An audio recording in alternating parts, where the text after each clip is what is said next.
Welcome to Raise the Line with Osmosis from Elsevier, seeking solutions with leading experts on how to increase healthcare capacity so people can get the care they need during the pandemic and beyond. Hi, I'm Shiv Gaglani, and today I'm delighted to welcome Gurdane Bhutani to Raise the Line. He's the co-founder and managing partner of MBX Capital, a venture capital partnership focused on emerging companies pursuing critical challenges in public health, including vaccine development, health system infrastructure, and disease surveillance, among many others.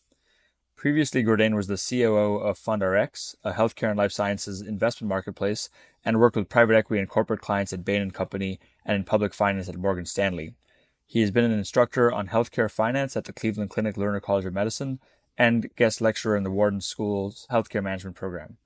He's also a personal friend, as I first met Gurdane probably half a decade ago in New York, and he and another friend of ours, Zishan Mohammadi, his partner at FundRx and now MBX Capital, were early investors in Osmosis back when we probably had less than 100,000 registered users, and now we have over 3 million. So I'm personally grateful for him believing in us from an early time, and it's been exciting to see how he's grown the fund since then. So Gurdane, welcome to Raise the Line.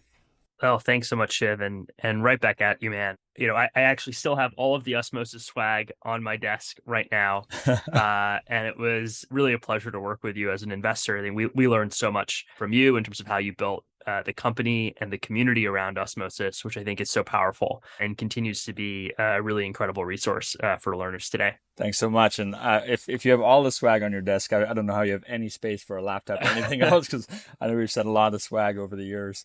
So obviously I gave quite a bio intro for you, but we like to ask our guests in their own words to describe some of their career highlights and what got you interested in investing in health companies to start. Yeah. So look, I think it's truly a privilege to get to work in and around healthcare. I studied healthcare policy in undergrad, and I was particularly motivated, by comparative health systems work, right? So I grew up between India and the United States. It was always fascinating to me to understand, how do societies think about delivering care to those that need it most, and what are societies sort of capable of and governments capable of in doing that. And so through that experience, sort of spawned this interest in healthcare for me. I started my career out of undergrad as a musician, very briefly. I realized I didn't have the talent to survive in the New York music scene. And so ultimately went and got, quote unquote, a real job at Bain & Company. And learned a ton at Bain, but knew I wanted to ultimately leave to build something in healthcare. And that led to the formation of FundRx. And the goal with FundRx was really to catalyze innovation that was coming out of some of the greatest labs in universities around the country that historically would get stuck in the kind of arcane tech transfer processes that many of these institutions have. So the opportunity set for scientist-led companies in 2015, when we started FundRx, was there was a handful of very large venture funds that they could work with that would essentially buy their IP and build their companies for them. And so it was very challenging as a scientist, if you wanted to leave your institution and go and start your own enterprise, to go and do that. And so where we tried to focus at FundRx was, how can we get great innovation that would otherwise be trapped in academia, out into a commercial setting where hopefully it can reach patients more quickly. And so we did that over the course of several years there, and then ultimately launched MBX Capital, where we have scaled our ability to invest in companies going after big public health challenges. Yeah, it's been quite an amazing journey. And before we get into MBX, one of the things that was unique about FundRx, at least from the perspective I was sitting in as an entrepreneur founder, was this community that you built of many physicians, including, we had Veronica Diaz, orthopedic surgeon, and Jordan Grable, a neurosurgeon, both in Florida, who were early investors and advisors in Osmosis through FundRx. Do you want to comment a bit about that? Because many of our audience are current or future healthcare professionals, some of whom are looking to diversify their asset classes as well. And certainly through FundRx, many of them have. Yeah, absolutely. That's a great point. So one of the things that we identified early on in building FundRx was that many investors would run into a lot of difficulty in investing in healthcare companies and in life sciences companies, because the level of domain knowledge that's required to make investments in this space is incredibly high. And frankly, even if you are yourself a domain expert, you likely know a heck of a lot about the area of healthcare or biotech that you work in yourself. But other segments of the industry may be opaque to you due to the complexity of this field. And so the idea we had at FundRx was, if we build a community of like-minded domain experts, physicians, scientists, who themselves know a ton about their own area of this industry, they could collaborate with us in order to identify really high quality companies and support those companies effectively. And so, the thread here is, of course, let's help people invest in what they know, but do it in collaboration with other people that also know enough about a segment of the business to be really high value. Yeah, it's definitely an awesome strategy.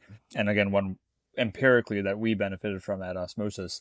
So let's get into MBX. So talk about maybe the fund and what your main theses are, like from a macro perspective. Yeah, absolutely. So at MBX Capital, we invest in early stage companies focused on big public health problems. We are fairly agnostic to how a company goes after a particular public health challenge. So our portfolio includes companies that are services companies, software companies, biotech companies, life science tools companies. But the unifying theme across our portfolio is that whatever a company is building can make a population level health impact. And for us, that means that what they're doing is going to lead to innovation that is ultimately accessible to huge portions of the global population.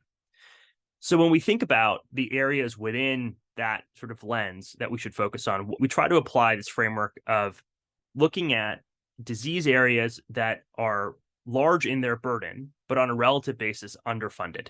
So, for instance, if you look at where biotech venture capital dollars go in general, the majority of those dollars end up in immuno-oncology companies. Now, that's not to say that's not an important area. It absolutely is. But on a relative basis to the disease burden, it's actually overfunded.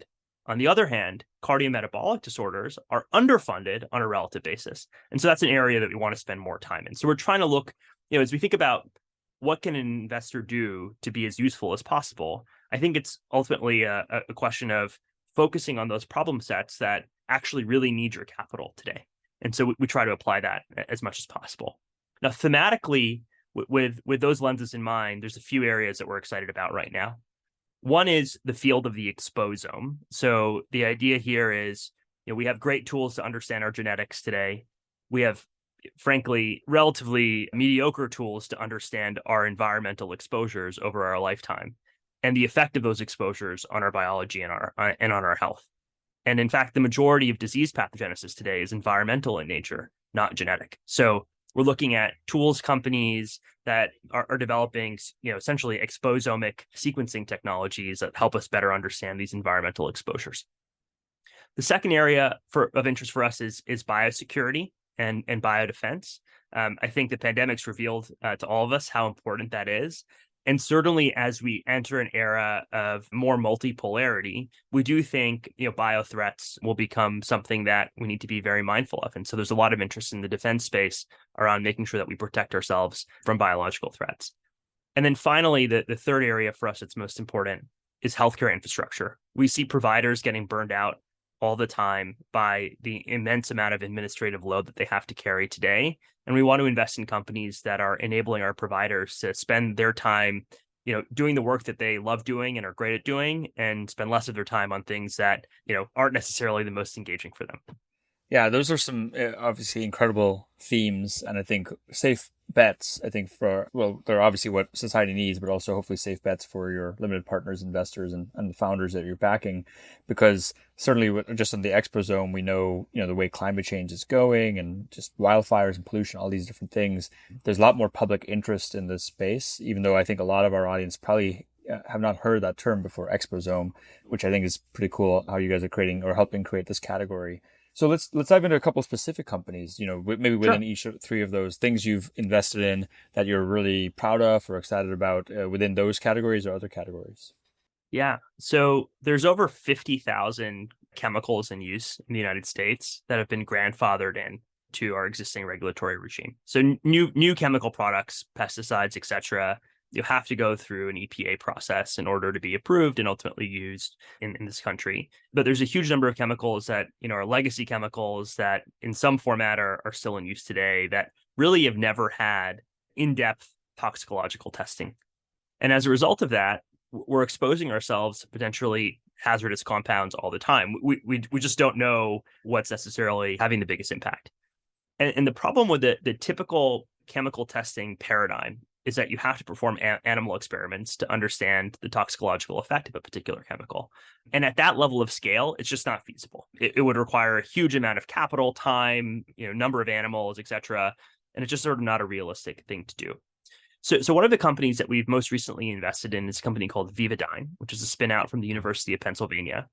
And they're developing high throughput human relevant tissue models that can be used for a wide variety of purposes, one of which is testing environmental contaminants and environmental chemicals.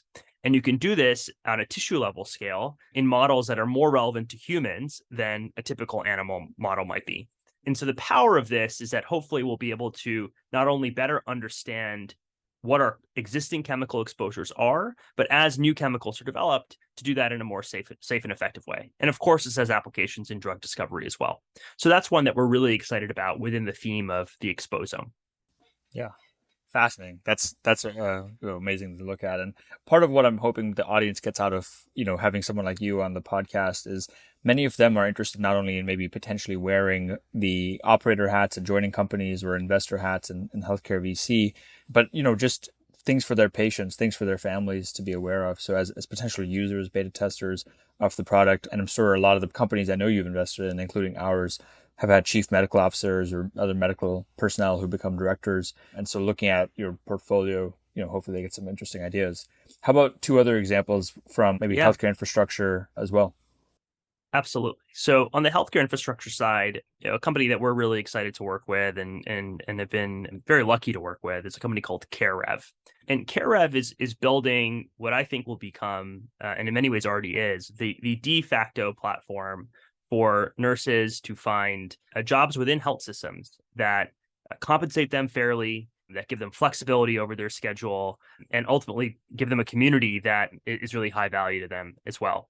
And the way that CareRev approaches this is they partner with health systems in order to create a marketplace of jobs for nursing staff based on their particular skills. So, a nurse that, for instance, is really great in the ICU can find shifts that are appropriate for them. Someone that might be wanting to work on the med surg floor can do that as well. So there's a lot of this sort of like high skill type of opportunities, but at the same time, nurses have the ability to control their schedules, pick the shifts that they want to work. And for those shifts that, perhaps are harder to fill, right? Friday night, overnight shifts, right? They can get compensated more fairly, as well. And so that's one that I think is really helping health systems on the one hand ensure that they have great patient to provider ratios at all times, which has been a challenge throughout the pandemic and afterwards, as well as giving providers a way to work that is more flexible and engaging to them. Yeah. Another company on the health infrastructure side that we're really lucky to work with is called EVA Technologies. This is a company based in Mexico City. And they're building a radiology PAC system and LIMS system specifically focused on emerging markets around the world. The challenge that we've seen in emerging markets is that a lot of the Gen 1 healthcare technology that's in use in the United States and Europe isn't really a great fit for these regions. So it's simple things like, if you want to go put a Philips system in, right, it has to be on premise. It's going to be really expensive. It's not going to be cloud-based, or the pricing won't be affordable for the vast majority of the region. It's also going to be built in a way that's compliant with the US regulatory environment. Right? So as an example, in Mexico, many patients like to interact over WhatsApp instead of email. Through the EVA system, you can send a report to a patient via WhatsApp. You could never imagine doing that in the US, but it's super high value in that region. And so they've quickly become one of the biggest providers of PAC software in the region and are growing really quickly. Yeah, super interesting. Very cool example of, I think, translational, how something developed in the, US or Europe needs, kind of this layer of translation or localization to reach as many people as possible. Exactly. So one thing I've really enjoyed is you've started writing a lot more about your views on the healthcare system, on investing. Talk us through some of the content you're producing, like why you're producing this content, and also maybe some of the hottest takes you've had that could be interesting, that maybe got a lot of reactions from people, positive or negative. Yeah. So, I made a comment recently that 99% of consumer health companies out there are just shuffling the cards and not really making structural improvements to the healthcare system. And, what I really meant by this was that if you look at a lot of what's happened in the healthcare venture world over the last few years, it's a lot of let's build a nicer looking doctor's office with, fancy furniture. Let's create an easy to use app that, looks nice and is simple. And let's get our doctors available to patients over Zoom. And by the way, we'll tack on a membership. So, patients can spend a little bit more time with their doctors as a result of that. And yes, this patient experience is absolutely better. Personally, I had a great experience with a physician at One Medical, right? And I don't mean to specifically call them out. There's a lot of companies doing this. But at the end of the day, is that really a structural improvement to the healthcare system that goes after some of the biggest root cause problems that we have? I would argue that it's not. I think if you look at sort of some of the biggest root cause issues that we have, it's that we have a provider shortage, both at the physician level and nurse level. Those providers are increasingly dissatisfied with the way they are forced to work in our healthcare system, and they are the most important people in the system. Without them, right, we have massive challenges.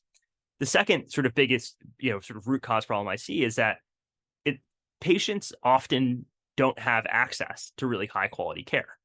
So the way that many of these companies are solving the time spent with physician problem is they are tacking on these membership fees, which enables someone to have a 30-minute visit instead of a 15-minute visit. The problem is the number of patients you can serve in that environment is naturally going to be smaller. There's still only one provider.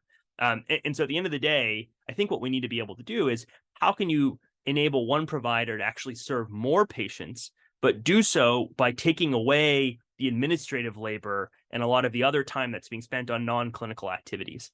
And so we're really excited to partner with companies that are working on those kinds of problems that are sort of going to make these big structural changes versus ones that are focused on the patient experience, which is, it's not that it's not important. I just don't see it having a generational impact on how people receive care. Yeah, that makes sense. What was the response to that post? I'm curious. What was interesting was that a lot of people in companies focused on patient experience, I think actually it really resonated with them and really agreed. I think there is a recognition that this is, that's sort of true, even by folks that are working in that field. And we've actually backed some companies, right, that are focused on experience, ourselves. So I think people are awake to this. And I think then what I'm excited about is I think the next few years of health tech are going to be really focused on these structural problems, because I think what people have realized is that actually even on a purely economic basis, just improving patient experience is not enough to produce great financial outcomes. And really, if you're thinking about it from a purely capitalist lens, those structural improvements are the ones that will, I think, be the best investments. Yeah, no, it's super interesting. I mean, there's so many parallels between the healthcare system and the education system where, we've seen universities, traditional brick and mortar universities, sort of add on different programs, add on different amenities, add more administrators. And as a result, all this, maybe the student experience is better because they can do XYZ. They have a world-class gym. They have people flown in. They go to Italy for study abroad. All these bells and whistles, which are good for the student and the faculty experience, but they tend to increase costs. Yes. And so the structurally different educational systems have gotten a lot of traction of, it's a vocational training program, or it's, flipped classroom, it's online learning. So similarly, it seems, I think your prediction is hopefully going to be one that pans out. I hope so. What you're saying resonates with me so completely. I went to Duke for undergrad, and I remember visiting about 5 years after I graduated, and I went to go get a meal in the dining hall. And that day, Mario Batali was preparing food for the students, which blew my mind. On the one hand, I can see how if you're a student there, that seems really cool. On the other hand, I would probably much prefer tuition dollars get spent, on enabling larger financial aid pools and a larger student body so that more people can receive the world-class education that they offer, rather than, amenities like that. So it completely resonates with me. Totally. Yeah. And I know you're also a fan of, I don't know if you're a fan of, but you've heard of Scott Galloway, the big dog. Yes. He speaks a lot about how these universities have just become luxury brands, essentially, as opposed to, trying to educate as many people with world-class education, which is why Khan Academy and all these other companies have started. And Osmosis. Osmosis, right? yeah. Thanks. So I'm curious too, because you're so, one thing I love about talking to investors who are also operators and, you're academic in nature, I mentioned some of the universities you're affiliated with, is a lot of your job is making a few right decisions every year. And those decisions rely on research, great in-depth research. like literature reviews basically, and then on the ground talking to customers, talking to founders and teammates. So I'm curious, like one of the biggest trends obviously in the last couple of months is generative AI, large language models. What is your take on this? I'm sure you're going to be writing something about this soon if you haven't already. I think I'm going to wait to write something about this because I think the next 6 months are going to be really interesting. And the rate of change is so fast that I think anything I say today or write today will probably be wrong in a few months. One thing that I hope I won't be wrong about, and the way that we're thinking about the field, is ultimately that we believe data generators will be the organizations that create the most value. So if you look at a large language model in general, the quality of that model is a function of the data that it's trained on. And if you look at sort of the evolution from GPT-3 to GPT-4, there was I think almost 1,000-fold increase in the size of the training set that they use, and it got better, but the rate of improvement slows down at some point. What's interesting, I think, is that these models are I think generally going to be open and available and integratable, right? You can engage with APIs to leverage some of these world-class models created by companies like OpenAI or Google's Bard and so forth, but they're not trained in a way that is purpose-built for a particular use case. So I think in healthcare specifically, people that are producing proprietary data and can leverage these models off the shelf to train them on that data that's proprietary, I think can create a ton of value. And so where we're spending our time is, okay, what kinds of businesses can create net new data lakes and as a result benefit from, I think, the revolution that's happening right now in AI. Yeah, I think it's a great take, and just being also vertically specialized, right? Because some of these generic LLMs, if you can train it with the right vertical data sets and get the right, get enough throughput from actual humans giving feedback on those outputs, so you're training at scale. That seems to be the consensus view around where the value is going to be created, since there's 1,000 new AI type startups every month that are being generated and coming out. I think that's right. I'm sure you're being pitched by a number of them. So we've invested in a few, yeah. Oh, cool. Awesome. I'm excited to watch that space. Going back to, you mentioned theme 2 was the biosecurity.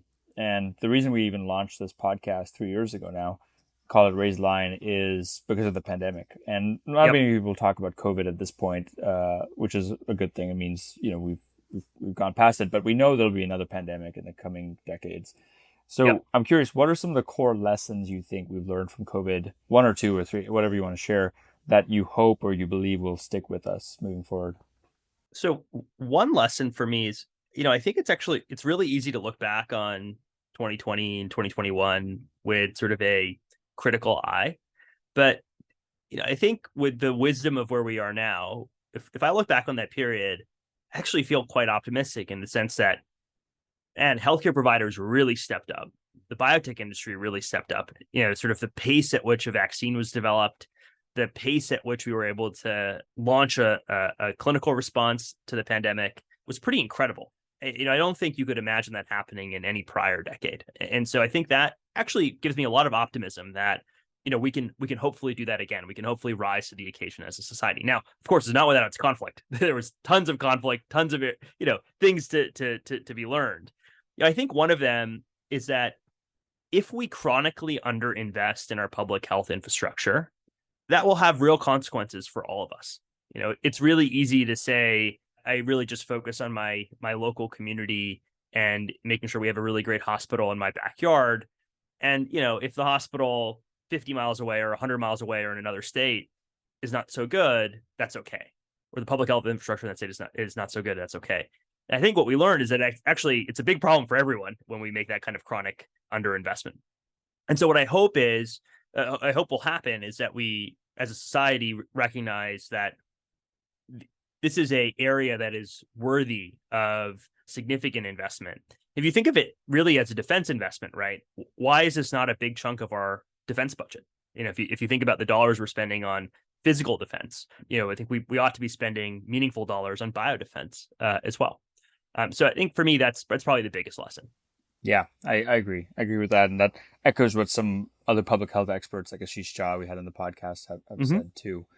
But I like your optimistic take as well. I think we tend to be very negative about everything. looking back and, why did we make this decision or that decision? But, it's very hard to remember how scary things were 3 years ago. And, It is. Yeah. I mean, looking back on the first month, right, the number of errors that were made in communication, et cetera, right? At the time with the information that we all had, everything seemed reasonable, right? And so I think, I don't want to be too negative on that period because I think there were a lot of people working super hard to get us to the other side. Yeah, totally. Well, I know we're coming up on time, so I did want to share just two last questions.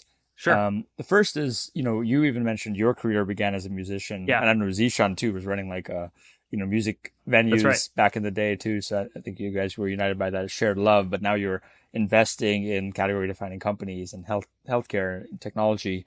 So your career has kind of evolved over time.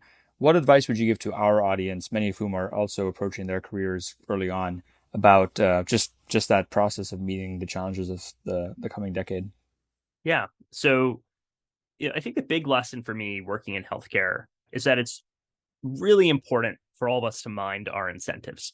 So, as an investor, I have tons of financial incentives by nature of my job that ultimately impact how I think about, in companies. And that's often implicit, right? Everyone has these implicit incentives, right? That sort of float around in the back of their mind and are easy to kind of ignore or rationalize, but ultimately may lead to decisions that, could be problematic in the future. And so one of the things that, we try to do at MBX is to be really transparent and really reflective about what those hidden incentives that we have might be. And then as we make decisions on what kinds of companies that we work with or how we invest in companies, to be mindful of those. And I think the reality of our healthcare system, which is one where money is involved in it, whether we like it or not, is that every single person in the healthcare system is going to have some of those hidden incentives that they need to be mindful of. I think if we all do that and make a best efforts, sort of try at doing that, that will ultimately lead to better clinical care and better outcomes for everyone that, uses the healthcare system. And so that's probably the one thing that, I've learned over the course of the last 10 years that, I think when I go to sleep at night, it is something that I think about. When I wake up in the morning, it's something I think about and ultimately makes my day better because it helps me ensure that I'm working on problems that really matter. And that's great. That's great advice. That's pretty unique. I don't think anybody on the podcast so far has mentioned that specific thing, just knowledge and transparency around incentives. And I'd build upon that by sharing, obviously the quote from Charlie Munger, show me the incentives, I'll show you the outcome. Yes. When he looks at any organization. But also, I know you're likely also a fan of Naval Ravikant, the AngelList guy, and probably read this book, The Almanac of Naval Ravikant. And he specifically talks about knowing your internal incentives where I think a lot of people, they don't know the reasons they're doing X, Y, Z, whether it's finishing their medical degree or starting a company or deciding to move to a certain place, because a lot of these incentives we have or desires, in his language, are hidden and they're created by society or parents or some other group. Yes. And if you don't take the time to really reflect and think about those, even just personal incentives, not forget an organization, that's even more complex, but your personal incentives and desires, which we know for a lot of our students affects what type of specialty they choose, right? If you have $200,000 of debt, you've got to choose a higher paying specialty. So that obviously that's a more obvious example. But there's a lot of other examples, prestige, what my parents want, those kind of things that the sooner people can better understand their thought processes around their own incentives or desires, I think the better for them. I think it's a great generalization of it. I completely agree with that. So thanks for bringing that up. Again, we've had over 350 guests, and I think you're the first to talk about that particular thing. Awesome. My last question, anything else you want to bring up to our audience about you, MBX, healthcare that we haven't talked about? All I would say is that, if you're someone out there thinking about starting a company that's going to make a big impact to public health, our doors are open. Reach out to us. We're always excited to work with people that care about the problems that we do. And it doesn't matter if you've even formed the company yet. Come and find us. We'd love to talk to you. Awesome. Well, I highly recommend that too and echo that because, I've lived through having Gurdane and Zishan as investors and advisors and friends. So hopefully many of the people listening will at least take his advice and add him on LinkedIn. He has great hot takes and not so hot takes that are exciting to listen to. So Gurdane, thanks so much for taking the time to be with us on Raise Line and share your wisdom. And again, for helping Osmosis become the success it did. Thanks so much, Shiv, for having me on. Really lucky to have gotten to work with you through Osmosis. Awesome. And with that, I'm Shiv Gaglani. Thank you to our audience for checking out today's show. And remember to do your part to raise the line and strengthen our healthcare system. We're all in this together. Take care.